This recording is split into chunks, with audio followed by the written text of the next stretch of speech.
Howdy folks, hope you're all having a good one, and welcome to another episode of A Game of Throws in World of Warships with Rear Admiral Jingles. This, in the USS Forrest Sherman, is Hack Mr. K. And I wasn't entirely sure whether or not to include this battle in the Game of Throws series, because it's definitely a throw. I mean, make no mistake about that, this game is definitely going to get thrown.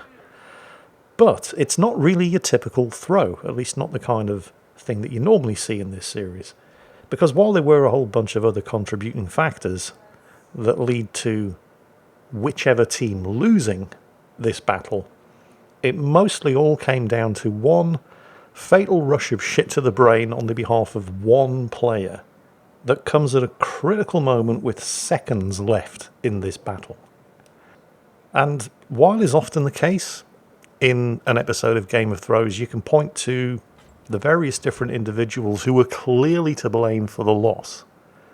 And while in this battle there is one player who is clearly going to be responsible for the loss, it's kind of, I do feel kind of mean for singling them out, because at the point where it matters they had a choice. They could have made one of two decisions, and under a lot of pressure they made the wrong one. So yeah. In the meantime, you know, make your own minds up when it happens. But for now, there is, of course, a carrier in play. It is the Malta. Here come the torpedo bombers. And there are 4 ships here, all burning their defensive cooldowns. And it's still not enough. Still not enough to stop the Malta from getting a strike off. Because, of course, it isn't. I mean, why would it be? What? All right, fine, okay. Hackmister didn't actually burn his defensive AA cooldown. Alright, carrier players, you get that one. Anyway, the Forrest Sherman, the ship that Hackmister K is sailing. I can remember when this thing was first introduced, and it wasn't that long ago. And I thought, 3 guns? Really? And this thing's supposed to be competitive? And, of course, it has torpedoes, but they are absolutely terrible. I mean, the torpedo firing angles, look at that. They're basically more or less unusable. And it's only got 2 torpedoes on each side. I thought to myself, how the hell is this thing supposed to be competitive? And yet it is, because it might only have 3 guns in 3 turrets. But it's armed with semi-armor piercing shells. And wait until you see the rate of fire. Oh, Hackmister's been spotted. Backing up, backing up. Oh, that's not good. Okay, he's undetected. This is fine. His engine's out, but he's obviously got the last stand skill. He's still capable of moving. Oh, he's spotted again. Now might be a good time to use that smoke, Hackmister. Nope, he's toughing it out. I'm not sure he can. Oh dear. Oh, this is bad. There's the smoke. Day late and a dollar short, but there it is. There's also the hydro. And it's the enemy Hayate. Actually, it's not just the enemy Hayate. There are 4 destroyers on each team in this battle, and there's 2 of them down there. I can remember at this point, the first time I watched this replay, I was thinking, there's 2 enemy destroyers there in open water. Why isn't the Austin using his radar? And then I remembered, oh yeah, that's right, the Austin. It's unusual in high-tier American cruisers in that it doesn't actually have radar. And you can't actually see it, and yep, there's the other destroyer, the Harugamo. But the Hayate is... Why would you do this? What on earth? Fine, we'll take it. There's the first blood award. It cost him an awful lot of health that he could ill afford to lose, of course. And they have just lost their Harugamo. So, even Stevens, the enemy team are flipping the central cap, so there's still somebody in there. The other 2 cap circles are still uncontested and up for grabs. This was, I have to admit, a very closely fought battle. I mean, often when you watch an episode of Game of Thrones, you've got one team that is clearly dominating from start to finish, and yet somehow manages to contrive to throw the game and find a way of losing. And that's just not what happens in this battle. This is a close fought game. Both teams really take it right down to the wire. With the enemy team, actually, no, I don't want to spoil it. I don't want to give away which of these two teams is going to be the one to actually throw it. So, yeah. A couple of shots out there against the Harugumo, and then, since he basically has almost no health left, very wisely ducks into cover behind the island. But, yeah, speaking about the Forest Sherman, even though it only has 3 guns, you saw the rate of fire that this thing has, shooting up the Harugumo. I mean, there was a time when the Harugumo was the undisputed king of Tier 10 destroyers. I mean, that thing has, what, 10 guns with a very fast rate of fire. The Forest Sherman is actually competitive against the Harugumo, and it only has 3 guns, thanks to the insane rate of fire and the semi-armor piercing ammunition. Don't forget, the Harugumo's guns are only 100mm, although they do have a sort of baked-in IFHE skill, because, you know, reasons. Oh, hang on a second. The team have just lost their 3rd ship. The Smolensk is down. They've lost another destroyer. The Harugumo's spotted. Austin? Where's the Austin? The Austin isn't actually in a position to shoot at him. That's a shame. The Austin, of course, is the other American ship that has semi-armor piercing ammunition. It doesn't get radar. We've already covered that. My mistake.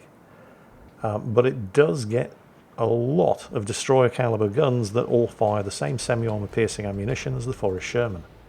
It's utterly deadly against destroyers, and it does a pretty mean job against light cruisers as well. The Austin's just managed to, although he did it with torpedoes, sink the enemy Worcester. So the kills are even. Nobody controls a cap circle. The scores are still tied, although the enemy team clearly do still have somebody, and it's probably that Harugumo in that central cap at Bravo. So Hackmister is going to move up and see if he can spot and interrupt that cap. But that's a lot of aircraft. Oh, he's spotted. Yep, there it is. The Harugumo reversing into the cap circle, and clearly doing that in order to make a quick escape in case he gets spotted, because the Harugumo's stealth is not fantastic. He's just burnt his engine boost. We saw the black smoke coming from the funnels, and he's dropped smoke. Pops the hydro. He's close enough to spot him. Here come the torpedoes. Now, do you want to get into this fight? Because you don't have a lot of health. Oh, actually, you probably do. Harugumo just got bitch slapped by the Austin. So, shots out. Need to kill him quick, because you are detected. The Harugumo's decided, I'm going to die anyway. Returns fire. There's the kill. And I think most of the Harugumo's return fire basically missed. And since the Harugumo was the one spotting him, he's no longer detected. And that's a very, very convenient smoke screen there that Harugumo left for him. So he is able to flip this central cap. The first of the 3 cap circles that's going to get taken by using the Harugumo smoke screen. Thank you very much. Conqueror, British Tier 10 battleship. Famous for having ridiculous fire chance with its high explosive shells and an absurd heal, but mostly covered in 32mm replating. And, well, you can just see the amount of damage that these semi-armor piercing shells are capable of stacking up on a relatively lightly armoured battleship like the Conqueror. There it goes.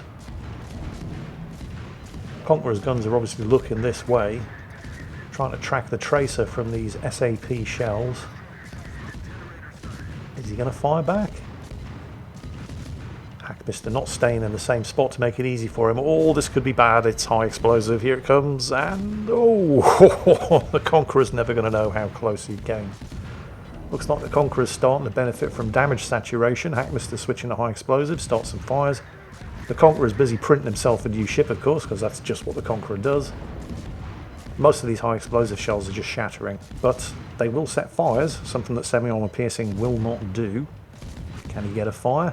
The Austin's getting in on the deal as well with its own semi-armor piercing, which produces a much heavier volume of fire. Conqueror's gone undetected. He did manage to set a fire, and a couple of shots out at the Venezia, maybe set a fire at him as well. He's gone undetected, but he does get a fire on the Venezia. The Conqueror's been spotted again. He's on very low health. His heel has just been burned, and he is still on fire. Back to the semi-armor piercing. Come on. Oh, the team have just lost their 5th ship, but if they can kill the Conqueror, the scores will be even. He's got him. Right, cool. Both teams now have 1 capture circle. The Harugumo smokescreen didn't last forever, of course. Hackmister has used his own here once the Harugumo's expired. So, I mean, the score, it's a close game. Both teams have 1 cap circle. They've just managed to pull ahead on kills, thanks to, who was that? The Shimakaze. He's just managed to torpedo and sink the Satsuma, one of the enemy's, well, effectively tier 11 super ships, so that's good. Venezia's back up again. Let's get some semi-armor piercing out, farm some damage.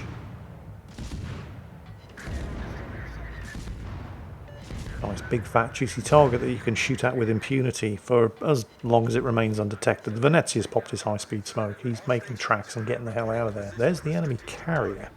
Oh, if only somebody was within shooting range. But then again, the friendly carrier, the Immelmann, is conducting a torpedo attack on him. Unfortunately, the Immelmann is undergoing a torpedo attack of its own from the enemy mortar and has in fact been sunk. It doesn't look like that Immelmann moved at all from his start point. Meanwhile, the Austin is being attacked by the enemy Halland, which is, I have to admit, a very, very brave move from the Halland, because killing destroyers, while the Halland's got good firepower, killing destroyers is basically what the Austin's for. Well, shooting down aircraft is what the Austin's for, but this is World of Warships. So killing destroyers is what the Austin's for. And he has managed to sink. And it looks like he's probably going to get the Ohio as well as the Howland. This is good. The team are still not quite 100 points ahead. But if he can nail the Ohio, the Austin's been having a good game. Molten dive bombers going overhead. Hackmister does what he can to try to shoot some of them down, because they're definitely... I mean, like I said, shooting down aircraft is basically what the Austin's for, but that's how much respect carriers have in World of Warships for AA cruisers. Yeah, I know. But it looks like the Austin is going to get that Ohio, and that is definitely good news. The Ohio's firing back with the armor piercing. The Austin doesn't have an awful lot of health left. I'm taking control of the camera here, by the way. The Austin's got him. I just wanted to see whether or not the Austin was going to survive the return fire from the Ohio. He has. He's weathered the storm from the carrier. The team are now nearly 200 points ahead. Both teams still only have 2 cap circles, but Hackmister's team are now firmly in possession, or very soon will be. And there it is, of cap circle. Charlie. Right. I think you can tell which team's going to throw this. Here comes the Malta again. Dive bombers, bad. Burns the defensive AA. It was not a full squadron. And I know the Malta's fighters do have a lot of hit points. But, I mean, it's a Forrest Sherman with dual-purpose anti-aircraft guns and an Austin with dual-purpose anti-aircraft guns, defensive cooldowns blown, and it's, of course, still not enough to prevent even a depleted Malta dive bomber squadron from getting an attack off. Oh, Jingles, you're always complaining about cat. Well, if they make AA fucking work, I'll stop complaining about it. Okay? Okay. Right, the Yamato's gotten a kill. There are now only 3 enemy ships left against 5. The points lead is starting to grow, of course, because, well, the enemy team are soon going to be in possession of 0 cap circles. Hackmister's team already control 2, and he and the Austin. And that Austin has proven to be a remarkably good teammate for Hackmister over here. They're about to start flipping, well, they already have started flipping, the final cap circle here at Alpha.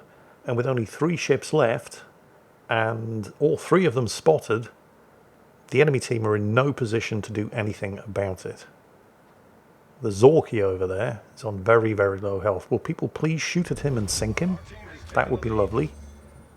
Hackmister just gave a compliment to the Austin. I don't know if you can see it there in chat. And he has been a great teammate. I mean, the 2 of them have basically cleaned up this flank. So good job. Why is nobody shooting at... Oh, there it is. Too little too late. Somebody finally got a firing solution on the Zorky just as the Zorky went undetected. But he is on very, very low health. The thing is, the Zorky has a heal. The Hindenburg. Right. Okay. Torpedoes are probably a non-option here because the Hindenburg has hydro. And honestly, the Forrest Sherman's torpedoes are terrible. I'm going to take control of the camera here, actually. There goes the smoke. There goes the semi-armor piercing. Backed up by the Forrest Sherman semi-armor piercing. Look at that rate of fire. Oh, and there go the fireworks. That basically means that the Forrest Sherman has Bill Halsey as the captain. And he's now enjoying an even faster rate of fire on what are already 127mm machine guns. Which means that Hindenburg is proper fucked. But can the Austin survive? Probably, because the Hindenburg doesn't appear to be firing armor piercing. Yep, they've got him. Nice. Unfortunately, they have just lost the Yamato, dive bombed by the Malta. So, not quite a points neutral exchange, but the team are still nearly 400 points ahead and have all three of the cap circles, with just the Zorki and the Malta remaining. Where's the Shimakaze going? You know you outspot everything on the enemy team, right? Okay, yeah, I know there's a carrier, but still. I have to admit, let's give Hackmister control of the camera back. The Shimakaze disengaging and heading north, not a terrible idea. Because the team are clearly winning and there isn't an awful lot of time left, so just take the win. But the rest of the team are attacking. Now, the jury's out on whether or not they should be attacking, because the enemy team have to attack to win, and they are. They're focusing their fire on the Venezia over there, which right now is the only thing the enemy team can do, because the Venezia, at the moment, is the only thing that's spotted. The Shimakaze appears to be having second thoughts, and is now turning around, potentially, to engage, but he's way out of position. Not necessarily the Shimakaze's fault, but he's second-guessing himself here. His initial thought was, okay, we'll just disengage and take the win. But then the Venezia goes down.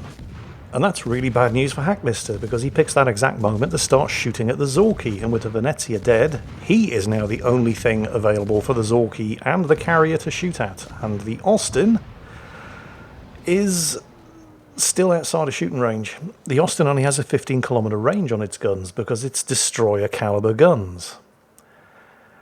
And now the Austin, rather than shooting at the Zorki, and I can't really fault the Austin's decision-making process here because the team do still have a Shimakaze and the carrier is the biggest threat. So he tries to take out the carrier. And he comes really close. But unfortunately he fails. Does the smart thing, ducks into cover behind the island, gets some shots off at the Zorki. Maybe he can kill the Zorki. And unfortunately misses. And here comes the carrier with the torpedo bombers. And we've already established that you just cannot stop a Malta. Regardless of whether or not your ship is designed for shooting down aircraft, you can't stop them. So he hits a couple of torpedoes. The Zorki opens up on him. The Shimakaze's coming back, but he is a day late and $1 short. Can the Austin survive? There's only 1 minute and 40 seconds of this battle left. The Austin gets a couple more shots off against the Zorki, ducks into cover behind the island, but you can't hide behind an island from a carrier. Here come the dive bombers. And now the Austin is down, and that just leaves the Shimakaze. The Shimakaze's initial gut instinct, just run north and take the win, was the right decision. But he came back to try to help the team secure the kills, and he had no way of knowing it at the time, but it was the wrong decision, so now he needs to disengage. Except he can't, because even though he has the best stealth in this battle by far, that's completely irrelevant when there's a carrier in play, and coming back this close allows the carrier to easily respot him, which means he's in all kinds of trouble, not just from the carrier's rocket attack planes, but also the Zorki. And it's here where the Shimakaze suffers a sudden and fatal, but completely understandable under the circumstances, rush of shit to the brain. He pops his smoke, but he's still using his engine boost. And a Shimakaze with an engine boost running is very, very fast. But it's not fast enough to stay hidden inside the smoke, and it's still not fast enough to successfully disengage. If you're going to pop your smoke and hide with 20 seconds to go, then pop your smoke and hide. Instead, he's managed to make the worst possible decision, and he's dead, and that was a throw. But you can see why I was hesitant to include this in an episode of Game of Throws, and I certainly feel kind of mean pointing the finger at the Shimakaze, because his initial instinct to just disengage, run to the north and take the win was the correct thing to do. And it could be argued that it was the rest of the team that actually committed the mistake that led to the throw, rather than the fight or flight instinct kicking in there from the Shimakaze as he panicked with just a couple of seconds to go, which technically led to the throw. I mean, either way, it was a throw. They were at 940 points with less than 20 seconds to go in all three of the cap circles, and they still managed to contrive a way of losing. The only real question is, exactly whose fault was it? And I don't think you can entirely point the finger at the Shimakaze there. Either way, I'm sure there's plenty there for you to discuss in the comments. And I hope you enjoyed the video, because that's it for today. As always, take care, stay safe, and I'll catch you next time.